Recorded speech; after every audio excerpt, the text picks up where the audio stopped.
the Iranian threat, and in a couple of weeks, the relationship Israel has with the great powers, the states in China and Russia, everything is going to be connected back to the elections. So when we walk through some of the things that have to do with Iran, now, if the elections had gone a different way, we would have a slightly different conversation. Now that the election went this way, and specifically not just about Bibi and Likud, but with Smotrich and with Ben-Gvir in the government, it means a very different conversation as well. Partly because the relationship now with the states is very delicate, more so than it had been before. You know, Bibi was somebody whom everyone knew in Washington for a long time, even before he was prime minister. But now these new guys are really changing the equation. So the Biden administration, God knows, with enough on its plate anyway, now has to, you know, reconfigure its relationship with the new Knesset. So I am going to talk about that when we get to you know, how the states and how Israel is taking a look at the elections. The short version is that I think when I ended up saying that we're probably going to go to gridlock, I'll be honest, there was a little bit of wishful thinking on my part. And I wear my position on my sleeve. Everyone knows that I would have liked to have seen a different result for all kinds of reasons. If you just take a look at the corruption charges, it looks like they're going to be true to their word.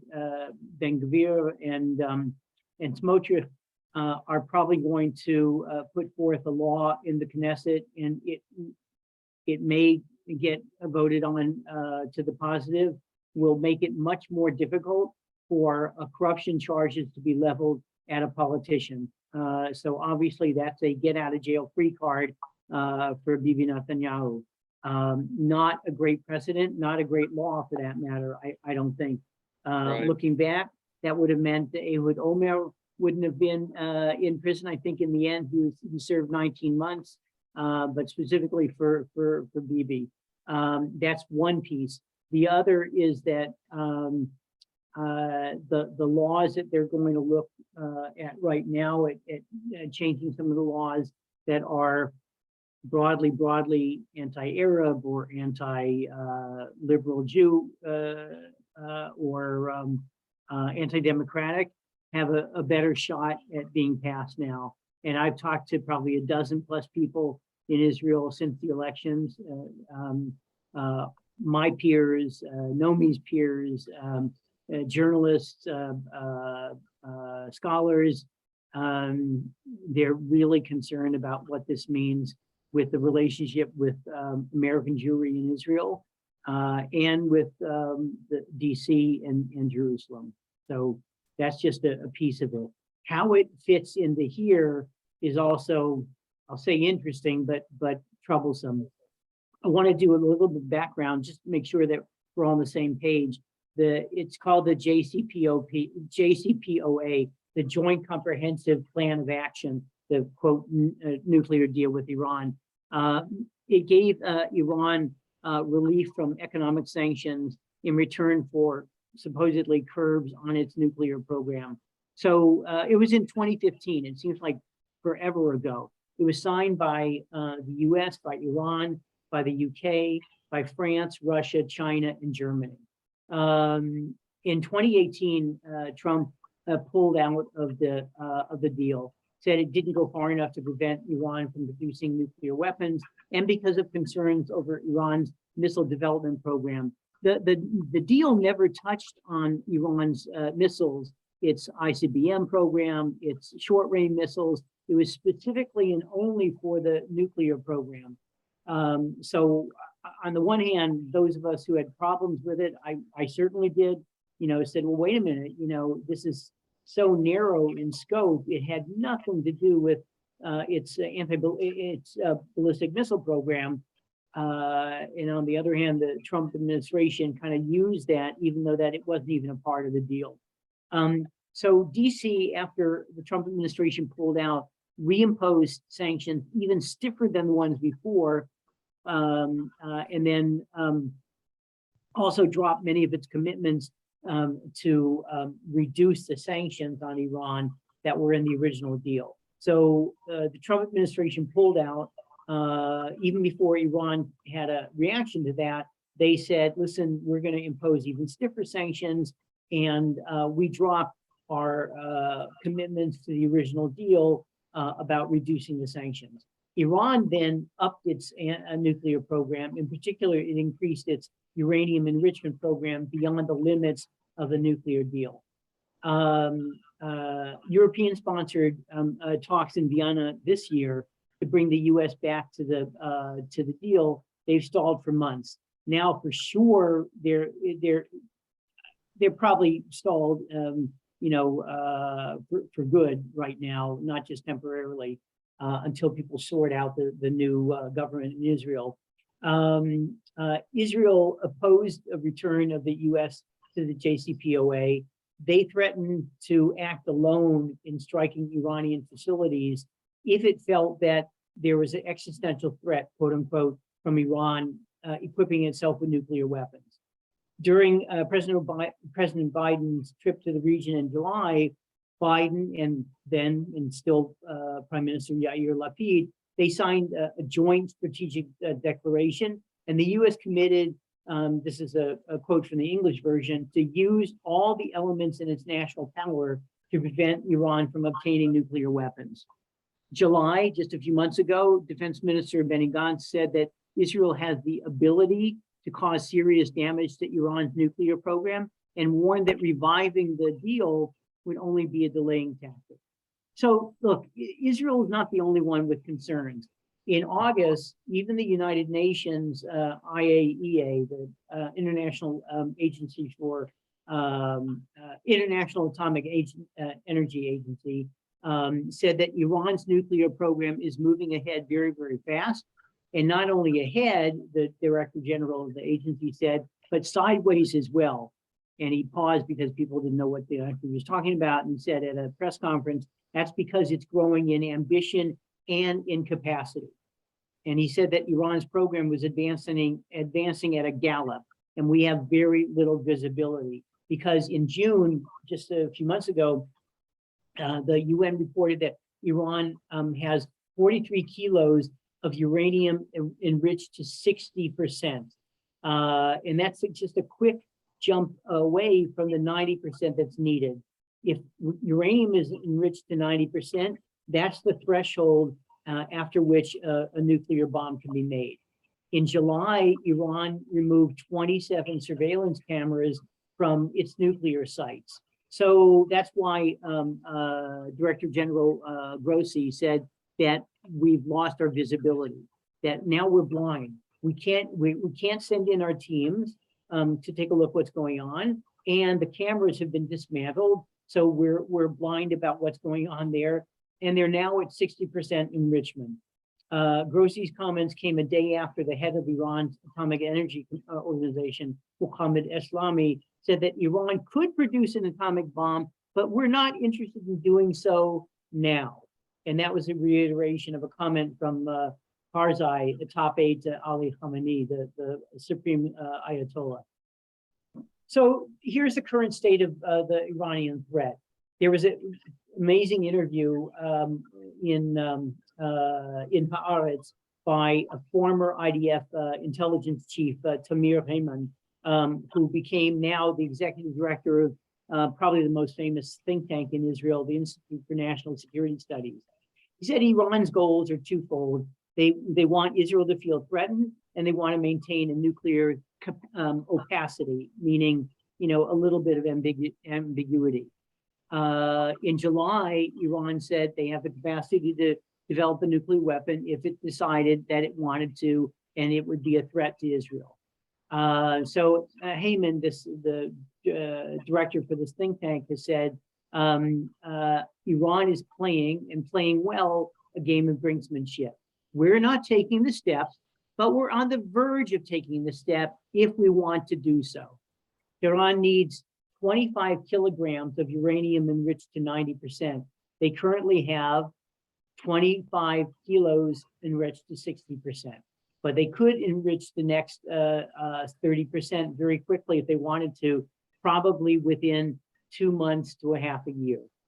So Heyman says, and many others, that the guy who promoted this word to the UN isn't in Iran's inner circle, he's in Iran's second circle. That's really important because Iran in some way acts like the old Soviet Union. It's not just what's said, but actually who says it. So the fact that this guy was kind of the second tier is really important. That he was reiterating something that was said by a first tier guy, by an advisor directly to the Ayatollah, the Supreme Ayatollah Khomeini. It would have been more dangerous if the first tier guy said it. So it was dangerous adjacent. Okay, therefore, according to Heyman and other intel chiefs in Israel, they need to do something very substantial to get Khomeini back to the deal, because some of his staff are trying to pressure the West into a package of promises so attractive that Tehran would have to say yes. But this last Iranian statement could be more than a bargaining chip. It actually could be something quite dangerous. This is also where this plays into the new Israeli elections. It may be that Iran thinks that this new government in Israel is going to be so sure of itself and sure of its votes that it might launch a preemptive attack. Therefore, Iran might go ahead to enrich the next 30% to say that we're going to be tougher than the new tough government in Israel. So an increase in, I'll say, extremists, some people may not be okay about that, a tougher agreement, a tougher government, any place in Iran or in Israel means that both sides, and I don't want to say that they're equivocal, they're not equitable, they're not, but any move toward the extreme from either side makes it more possible for the other side to move to the extreme. It was something we learned in graduate school of international relations. It was called the chess paradigm, that whenever anybody moves a piece closer to brinksmanship, it allows the other side. We saw it in the Cuban Missile Crisis. We see it, in the Pakistan-India border. Anytime when this happens, it allows the other side to go closer as well. There's, I don't know if any of you have heard, there's this really minority thought that says that Ayatollah Khomeini would never agree to nuclear weapons because there's a fatwa, a religious edict written that says that it would be against Islamic law to okay a nuke, that weapons are forbidden according to Islamic law. There's plenty of skeptics to go around saying, you got to be kidding. That was a minority opinion, and the Supreme Ayatollah outweighs the person who wrote that. So I don't think there's much there. All right, let's get to Tachlis. How long for weaponization? The largest amount of time is 2 years. The shortest is 2 months to 6 months. They have most of the technological components. They have the knowledge. They have the broad capabilities of making a weapon. They also have a satellite which launches off a rocket, which can also launch a nuclear warhead, though its success isn't guaranteed because they haven't produced enough experiments yet. Israel knows from a Mossad raid on Iran's nuclear active archives that Iran has worked on implosion systems, on neutron initiator systems, and they've done the math and the physics, even if they haven't done a full test yet. But they're still not ready. They need work on metallurgy. They need complicated areas to be experimented upon. Even if Iran masters all the skills they need, it'll still take time. So that begs another question. When would Israel need to attack if they're committed to attacking? There are 3 scenarios. If Israel waits until the last minute, all the way until everything is done, other than placing a specific nuclear warhead on a ballistic missile so that it's ready to fire, this former intel chief says that no one would wait that long, all the way until everything is done, because it risks missing the window and the missile firing. Or because if you strike such a system, there's a risk of an explosion simply by hitting it. So the first scenario is improbable. The second scenario is that Israel launches a little bit earlier, striking before Iran has mastered implosion and metallurgy and combining all the small elements together. This would be challenging because many of those activities can take place in a very small facility that are hard to find. Unlike, I'll mention this a little bit later, but just comes to mind, unlike when Israel hit the Syrian reactor, when Israel hit the Iraqi reactor, it was not, this was not at all like what we have in Iran. Iran has probably multiple reactors underground, under hardened silos. So it's very, very different than Syria and very different than Iraq. So chances are the second scenario, waiting not at the last minute, but even striking a little earlier, still won't happen. The third scenario that Heyman, the intel guy, suggests, and many others, I've read probably a half a dozen in the last week of some journal articles, both in English and in Hebrew. The third scenario is probably more likely. If they're committed to doing this at all, they'll hit them before the 90% of uranium is enriched, because there'd be a higher probability of disrupting not just this moment, but Tehran's nuclear probabilities in the future as well. Heyman hopes that even though there was no specific reference in the US statement in July that went beyond the generic, and some thought it was kind of a weak statement anyway, the mantra that the US will not allow Iran to get a nuclear weapon, right? President Biden may have privately committed to Israel that he would find Iran enriching to 90% unacceptable. And that sounds like diplomatese, but it'd be different if he told Yair Lapid, and now he'll probably share that with incoming, if he creates a government, incoming Prime Minister Bibi, that the US would not find that acceptable. It's different if he says that to the UN, which he said, President Biden, in his annual speech a little bit ago, and if he says it, directly to the Prime Minister. If that's the case, I wouldn't say it's a green light.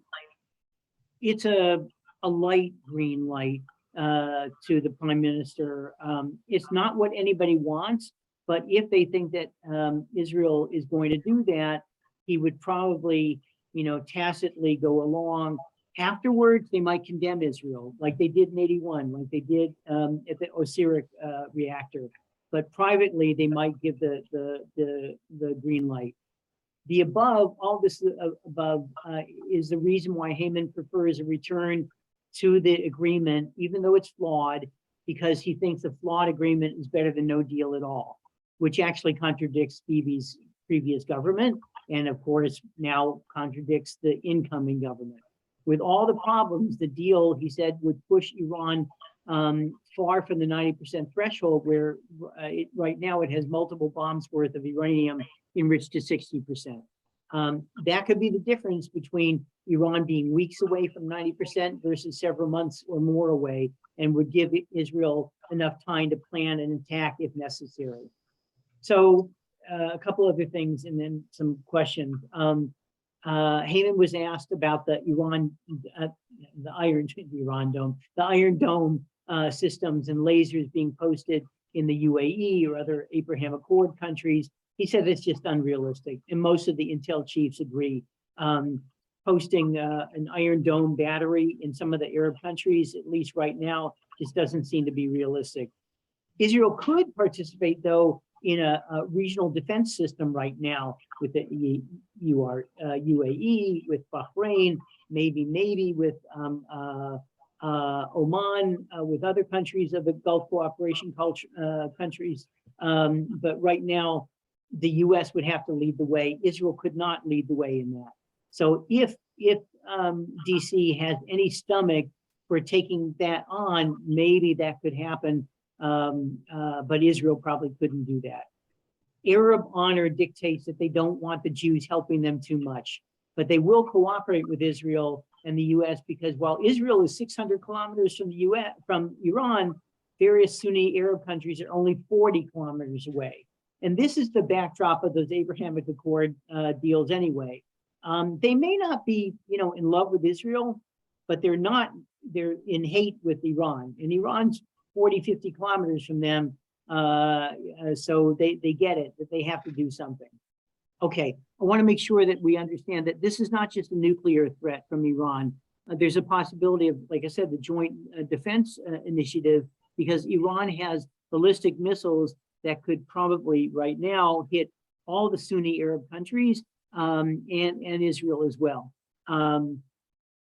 So and obviously they're using their proxies as terrorist stand-ins around the region. Ironically, Iran is sitting in control of 4 Sunni Arab countries. It's unbelievable if you think about that, but their proxies are really in control of not just their countries, but they're also paying the way. So Hezbollah and Hamas, their missiles, it's not just Katyushas anymore. Their missiles are being funded by and being supported by Iran. Okay. Let me pause. That's a lot. I want to, in the end, also talk about how the Europeans are seeing this, how the Americans are seeing this, and the overall strategy from Israel if they're going to attack. But let me wait for a minute to see if there are any questions about any of this stuff. Yeah, Sheila. Wasn't there something about the drones, that the Iranian drones are a big issue because they can hit?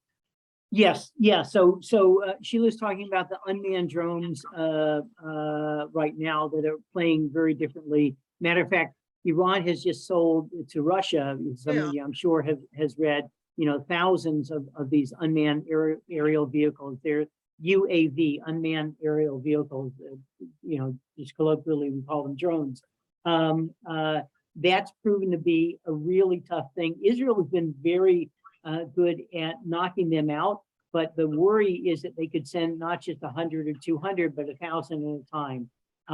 That would be a way to defeat Iron Dome, but it also would tax Israel's anti-drone capabilities. So they don't have enough right now, but that's absolutely part of the strategy. That's also another reason why part of Israel's strategy isn't just to take out the reactors where they believe the reactor is, but also the drone factories that are creating this. So the intel is that they also know where they're being manufactured as well. David? There in Iran, since the I'll call it the murder of the woman who didn't wear her hijab appropriately from the point of view of the the police who's modesty police. Modesty police, thank you. There have been a lot of protests that seem to have grown. Does that make the regime want to speed this up? Does that make the regime not speed it up because they're distracted by the protests? I mean, I've even heard some people speculating about whether these protests might morph into a new revolution and solve the problem altogether, but that seems a bit wishful thinking. Yeah, I agree. So if you're watching, and I'm reading all the the translation services also because I claim nothing as far as Farsi goes. They're specifically using the phrases that were used in '79 against the Shah, which is really amazing. It's another reminder that I'll generalize about all of us, that Americans have no sense of history, and that when Saddam Hussein said that he was like Salah al-Din, he was recalling a battle centuries ago, that really meant something to his constituents. It didn't save him in the end. Same thing.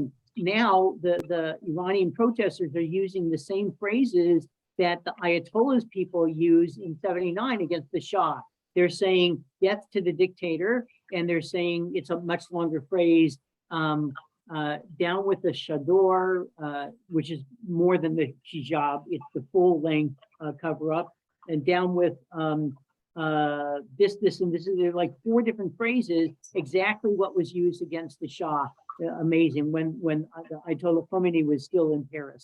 So yeah, it's a little bit wishful thinking, maybe a lot wishful thinking, but the last, I just literally a couple hours ago, I was reading one of the journal articles.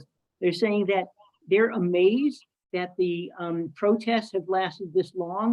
Probably 250 to 350 people have been gunned down in the streets, but that's not stopping very, very brave people, mostly women still, but very brave Iranians protesting, burning their hijab.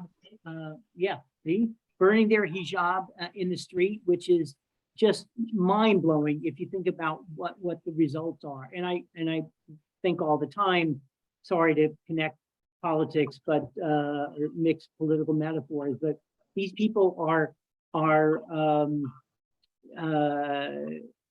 protesting, knowing that there's the threat of death, where people hear, some people are even wondering out loud, you know, whether elections are worth it. It's really unbelievable. If the regime feels shaky at all, to your question, I would think that this would force them into acting precipitously against, quote, an outside enemy. That's the playbook of dictatorships, whether it's Putin or Kim Jong-un or Saddam Hussein, you know, or whatever. You get people's mind off of what's going on by saying, oh yeah, you're not happy with me, but you know who really is the enemy. So I would say that would make them act even more precipitously against Israel. On the other hand, this protest seems to be not like Hungary in '56, not like Czechoslovakia in '68, not like the Arab Spring. This actually seems to have more legs. We'll see.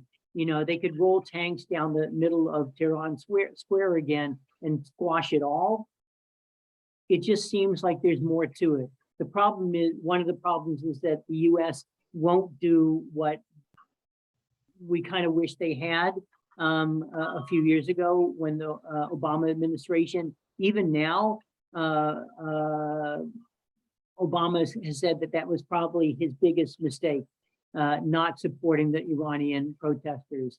So maybe, I can't even imagine that Biden would do that now, but it's possible that the intel and will help support them like we did with the Mujahideen in Afghanistan.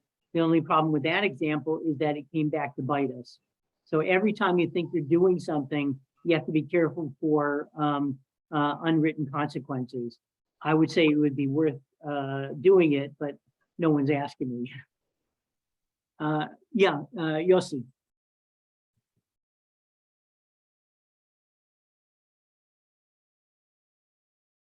Still muted.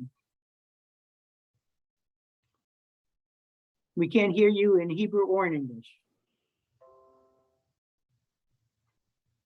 Yossi, אתה במיוט. עכשיו, Okay, Jerry, כן. Jerry, what do you make of Putin getting so close to Iran now? What's the situation there? So talk about strange bedfellows. The Iranians hate the Russians and vice versa. The Russians are, you know, pagan, atheists, and even if they're not atheists, they're Orthodox Christians. So they're not on the Iranians' Christmas list as if they had one, right? Their Ramadan list. But it's you know, an alliance that makes sense right at the moment. It's just laughable because you know, we're the big Satan and Israel's the little Satan, and Russia is the median Satan, don't let them fool you. But right now they're doing that because Iran needs the cash, because the economic sanctions have hurt them. Russia needs the weapons, so it works out for both of them. But it's an alliance that's going to fall apart in 2 seconds once they look at each other. In some way, it's like Xi Jinping and China and Russia. They'll say nice things about each other, or won't say bad things about each other. But it's not because there's any love lost between them. It's just so cynical. I want to sneak something else in too. I see some other plans, but I just want to say I've been looking at a lot of sources. So, okay, what if Israel attacks? I don't even know if that's the worst case scenario, but that's a bad scenario. So there's at least 3 scenarios by the intel and military people: a successful attack, a failed strike, and a partially successful, or I guess partially failed strike. Here's the experts' consensus: is that in the years after an Israeli strike, the region would begin to see a proliferation phase, including Israel, Iran, and Saudi Arabia, and probably Egypt. A strike, any strike, would motivate Iran to push a nuke program as a guarantee against further Israeli strikes. So we have to understand, if Israel strikes Iran's nuclear facilities, that doesn't take out Iran. They're too big, they're too powerful, there are too many people. That doesn't, quote, destroy them, and that would not be Israel's a goal. God forbid, to actually destroy a whole country. What they want, all they're doing is pushing back their nuclear capabilities. So if it was a successful Israeli strike, that would still not, push back forever their capabilities. What it would do, would unleash a crazy proliferation phase in the region. So Iran would move even further and faster as much as they can, no matter how much Israel would destroy. They would want to build up their capabilities as fast as possible. Saudi Arabia would develop its own program. A failed Israeli strike would drive the Saudi leadership to move quickly as possible with its own program. A successful strike would also serve as a catalyst to a Saudi program so that they could catch up to the Iran. That goes for Egypt also. Egypt is the largest and most powerful Arab country, right? Still, and they're very proud of that fact. They don't want to be caught behind. So Egypt right now is an economic basket case. They can barely feed their people, but they would go into even more debt than they are right now, making sure that they had a nuclear program. How would so whether it's a successful or an unsuccessful or a partially successful strike by Israel, the gates would be open to everybody proliferating. That would not be good around the country because, let's step out of the Middle East for a while. That would mean Brazil would launch further into its own program. That would mean India would go further than it has. That would mean Pakistan further than it has. So if anybody's a fan of the Nuclear Non-Proliferation Treaty, which Israel, by the way, has not signed, this would not be well around the country. How would an Israeli strike against Iran impact Israel itself? So a successful strike might lead to Saudi-Israeli normalization. Mohammed bin Salman, MBS, he'll be king for real, not just a name by that time. He might push to normalize relations with Israel because the anti-Iranian sentiment in Saudi Arabia would outweigh any backlash against normalization. So the street in Saudi Arabia is not so thrilled with, cozying up to Israel, but the street is even more anti-Iranian. Now, if it was a failed strike, it could have a negative effect on Israel's regional position. Until then, Israel has been perceived as a very strong partner to the Gulf states on security issues and a critical partner in confronting Iran. If Israel, for whatever reason, messed up the attack or failed to hit most of the Iraq reactors, or Iran countered it with weapons we don't even know about, Saudi Arabia would be less inclined to engage with Israel. How would an Israeli attack affect the US and US-Israeli relations. Okay. This is a bad scenario. Terrorist attacks would probably be unleashed on American soil and on Americans not on American soil. Gas prices would soar. Anti-Semitism would soar even more than we're seeing it now. We would hit a worsening Israeli-US relation. In the world, they're not that far from this anyway, but the world would blame a worldwide recession, if not, let's go further, a depression on Israel, worsening European-Israeli relations, even if there would be quiet applause. So I'll go back again to what I had mentioned when in 81, under Begin, Israel hit the Osiris reactor in Iraq. The world condemned it. The Bush administration condemned it. Later on, when Saddam Hussein became much more of a threat, a recognized threat, he was always a threat, a recognized threat to the world, some European capitals bravely but quietly said, wow, how do you like that? What if Israel hadn't done that? So, and the same thing with Syria, and they weren't even as far along as Iraq. So there might quietly be some, wow, thank you, Israel, for doing what none of us could have or wanted to, but publicly, they wouldn't go that far. The Europeans would come out and lash out about Israel. The Sunni nations would probably also be quietly applauding, but actively saying how terrible this is. So if there's an Israeli attack, if it's successful, okay, lefachot, at least it would be successful to push back the Iranian nuclear program. If it was not successful, it would be a big problem with the relations with the Saudis and with probably with Egypt and with the US. If it was a complete failure, then it would not only do all of those things, but it would lessen Israel's status as a major successful military and intelligence power in the region. So, okay. Let me pause again and see if there are any, because I blocked off some people before. Yeah, you'll see again. Jerry, I don't know if I'm asking the right question. Can you hear me now? Yes, yes. Okay. Now you remember that Obama was so generous and he gave Iran tons of money as a gift, and he said, please behave. Don't do anything stupid. And they promised him to behave. Come Trump, and Trump finds this is a bad deal because he's the king of the deals. And he said, I'm changing this deal. Suppose Trump didn't do that.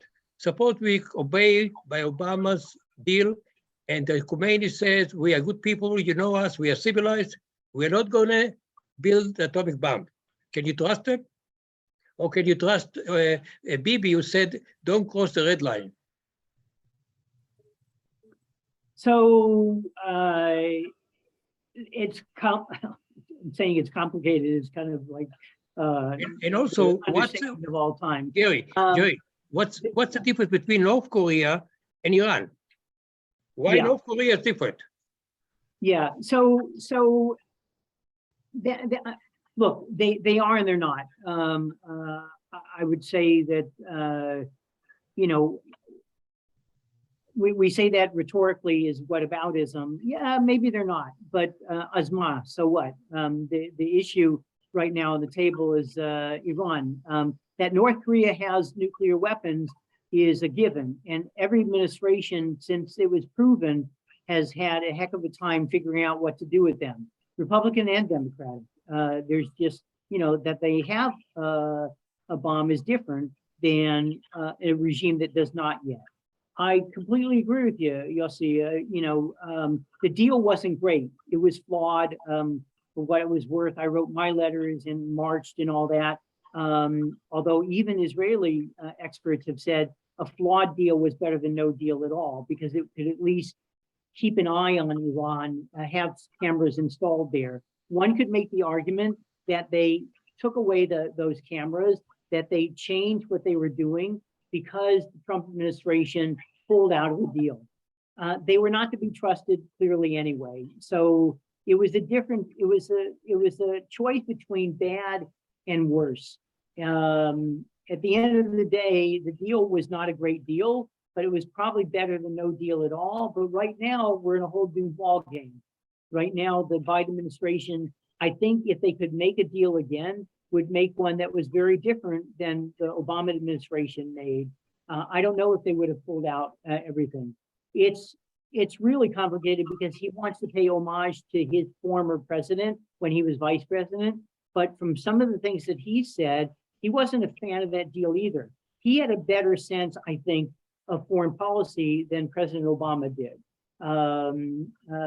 He was a student of the Cold War. He was a student of geopolitics and realpolitik. I don't think he would have been a fan of that deal, but since he was a team player, and that's another piece of who President Biden is, he was all for it. Now, if they're going to try and resurrect the deal, it's going to look very, very different. So I look right now, that's where we are. It could be wishful thinking whether, you know, either the Trump administration wouldn't have pulled out, or I wish the deal had been better, but it's the case. By the way, that thing about giving money to the Iranians, technically the 800 million was actually owed to the Iranians. It wasn't that President Obama said, oh, now we're going to give you. It was actually part of what was owed to them before, but that's kind of water under the bridge right now. Somebody else was, Bernard, wait, somebody was raising a hand. I'll say one more thing, Jerry. Jerry, one Yeah, more please thing. go ahead, and then, yeah, go ahead. Nowadays, I'm not a politician. I'm just speaking loud among friends. You know, we are just talking about friends because Israel is involved, and it's dear to all of us. Even if Iran builds the atomic bomb, they're not going to use it. It's like a Mexican standoff. You shoot me and I'll shoot you. So, okay, so what Yossi's referring to, as many of us know, in the Cold War was called MAD, mutually assured destruction. And I certainly remember in grad school and post-grad school, whatever, you know, we all told ourselves and kind of hoped it was true that the Soviets, you know, they're maybe our enemies, but they're not self-destructive. They're not crazy people. Mutually assured destruction means that, right, if we shoot them, they'll shoot us. That's also why we are so careful about the anti-ballistic missile campaign, that we don't want a second strike capability. Well, I'm sorry, we want a second strike capability to make sure that they understand that we can shoot back even if they shoot at us. Problem is, and this sounds to some people racist, but the problem is that the Iranian regime may not correspond to what we would call Western rationality. They were okay in the Iran-Iraq war, sending literally thousands of young Iranian boys to clear minefields. Because if you believe that the Ayatollah and the Iranians believe in martyrdom, in the about being a shaheed, about being a martyr for the cause, then it's not as rational as mutually assured destruction calls out. If they think that it's okay to die for the cause, differently than a soldier says, I'm willing to die for my country, that's very different than being a martyr, right? That's very different than sending thousands of people or even literally millions of people to their death. So it's not the same calculus as saying that the Soviets or now the Russians won't, won't strike first because they know they're going to be destroyed as well. If Iran thinks that, if we launch an attack, we'll lose 50% of our people. If they're okay with that theologically, we have to think differently than saying that the Russians are not okay with that. And I'm very glad that I don't have to make that decision. Yeah, Nelson. I've been wondering about another scenario. Putin, I thought, was maybe thinking about this. Mutual assured destruction is a really something you want to avoid, but that might mean you could shoot first, and the other guy has to shoot second, and then trigger the mass world destruction. Right. And if you don't shoot really big first, but enough to really get your aim accomplished, you can get away with it. So right, and there's these terrible movies that some of us watch over and over and over again, like Failsafe, right? Not the goofy one with Stanley Kubrick, but the serious one with was it John Ford who played the president? No, Glenn Ford, which was awful because that was the U.S. allowing. If you haven't seen it, you should see it. It's frightening, even though it's probably 50 years old. It's the U.S. president allowing a nuclear strike on U.S. soil because they'll know that, okay, we took out Moscow and they get to take out New York or something like that, right? And then we'll all stop because it's mutual. It all is predicated on rationality. It all works only if the other guy thinks like we do. So that's why I said to Yossi, so what if the other guy doesn't? That's the scary part. And we just don't know if the Iranians, that's why I said, it smacks of potential racism because we're saying, oh, they think differently than us. But on the other hand, it's okay to say that, your enemy has a different way of looking at the world. I don't know if that's racist or that's just good, strategy to think about that. So there are scenarios where after the first hit, people will dial it down, as perhaps you're suggesting. It all depends on both sides agreeing privately to that same set of protocols. And we don't know. We just don't know. The other thing is, how large is the target? It's one thing for the United States to say mutually assured destruction is awful, awful, terrible. God forbid that is. This is an enormous country. It's a continent with 300+ million people. For Israel, a tiny little sliver on the Mediterranean with 9 million people, 2 or 3 bombs strategically launched in certain places, it's the end of that size country. So that's something that people in Europe even, and in this country sometimes don't take into account. Launching first might mean not just winning, but surviving. These are awful things to consider, but there are people who forget that they're paid. There are people who have the responsibility of thinking about things like that. Yeah, Jerry, question again. Go ahead. I go one more time. We know what's happening now between Putin and Ukraine. Putin is in a very desperate situation. Yeah. So what do you think is going to be his desperate move? Is he going to use nuclear power? Yeah, so that's a whole other issue, and I'd love But us it's to talk about about nuclear that. weapons. Right. Yeah, look,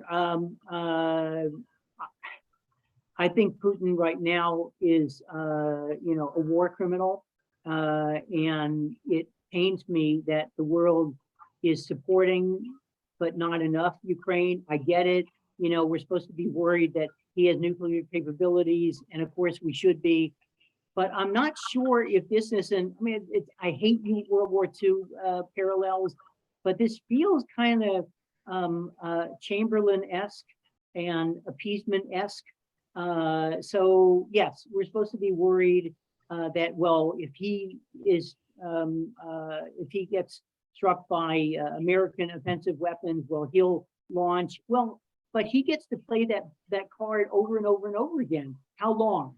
So is this Czechoslovakia? Is this the Sudetenland in 38? When do we call somebody's bluff? So I'm worried about that. And like I said, there was some of I've talked about it, that there was a a little bit of time when I worked on Capitol Hill, and for all kinds of reasons, I was thinking about going into this as a international policy advisor. I kind of wish I did, and I'm mostly really glad I didn't. I don't know. I just, we have to worry that it's easy for me to say call his bluff. And right now, Ukrainians are dying by the thousands, and Putin is a war criminal. I think we need to push back for the world's sake, not just for Ukraine's sake, because this is classic. If you give a mouse a cookie, if you don't stop him now, how much further will he go? And already he went into Crimea and we said nothing, and he went into the Donbass and we said nothing. So now we're saying something. But if we don't now, how much for? And not only Putin, but Erdogan's looking, and the Ayatollah is looking, and there are other people. It's really dangerous not to push back on a tyrant. And for that matter, Kim Jong-un is looking too, even though it's a different scenario. So I'm for the world standing up together to say nope, nope, and for people to say, oh, by the way, now who was it? Elon Musk. Easy for a multi-billionaire to say, oh, no, we should help them come to a peace agreement and let Russia keep this and keep that. Really?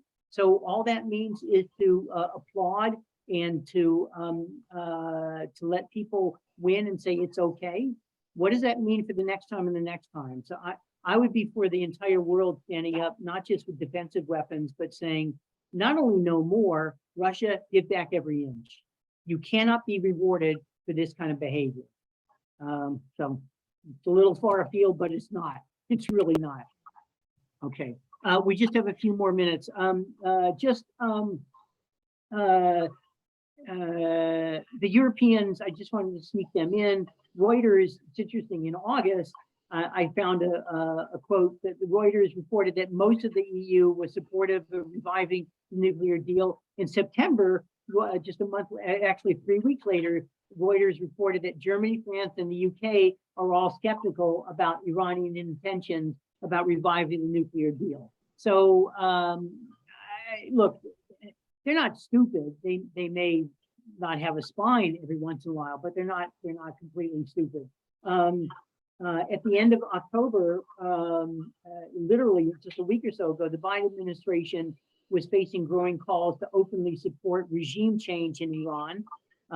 So far, the US is not willing to go that far.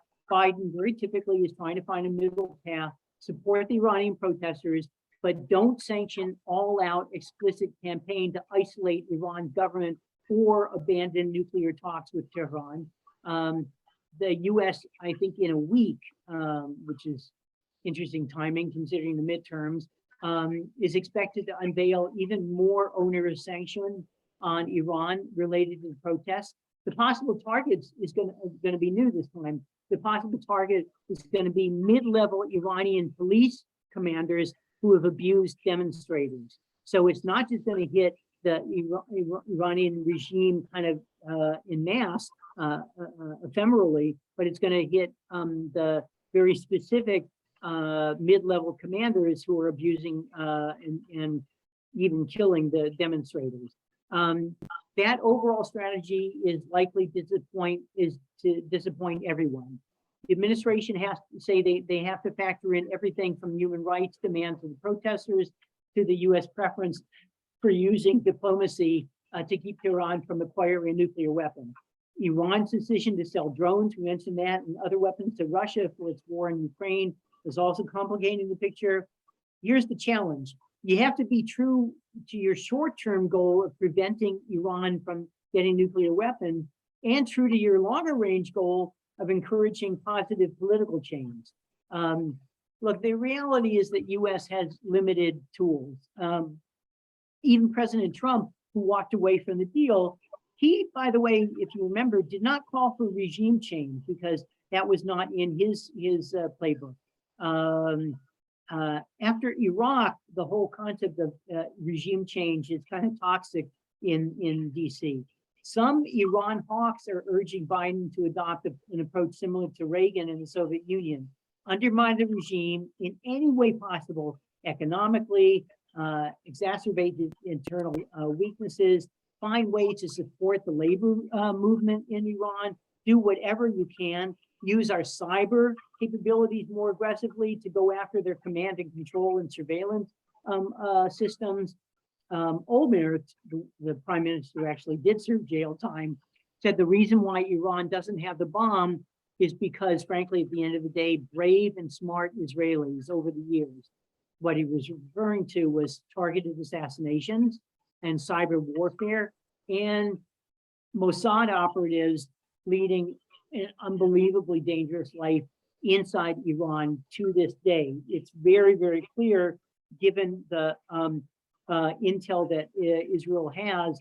It's not just cyber intel. It's old-fashioned human, it's called human intelligence agents serving over the line in Iran. Olmert, by the way, was the prime minister when Israel attacked the nuclear reactor in Syria. That was in 2007. I'll just end with this. He stood up to President Bush in a very famous dramatic call. Some of you might remember.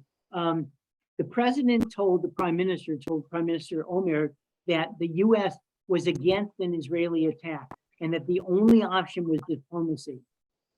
Supposedly, he said that he would send Secretary of State Condoleezza Rice to Israel to hold a press conference that will unify the entire world and force the Syrians to stop their work on a reactor. Supposedly, according to his autobiography, Prime Minister Olmert said, "Mr. President, if you don't do it, I will do it, because the responsibility of the defense of Israel is mine, it's not yours." At the end of the day, Israel did. But like I suggested, at the end of that day, it was very different to hit the Iraqi reactor in 81 or the Syrian reactor in 2007. This is a whole different ballgame. But there's a precedent. Two Israeli prime ministers said, we're not going to wait. And even though the Iranian reactors are underground, under bunkers, and they have multiple reactors, it might mean that certainly now with this different prime minister, it might mean that the Israeli prime minister will say it was good enough for Olmert, it was good enough for Menachem Begin, it might be good enough for Bibi. So that's where I'll leave it. Stay tuned. Thank you so much for tuning in and for asking really great questions. Thank you.